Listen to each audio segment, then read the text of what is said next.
zina ndakubaza zina amubaza ngo inshuti ariko ubundi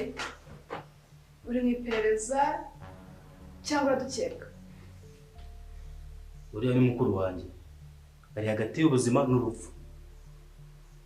ufite uburenganzira bwo kubimenya ubundi wari uri nari nasohotse asohotse wagiye nari nagiye guhura n'umuntu ku bijyanye n'akazi igihe kingana iki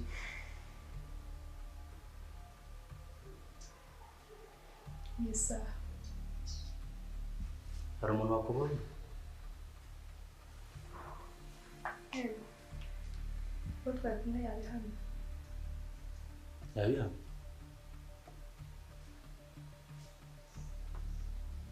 hanyuma wowe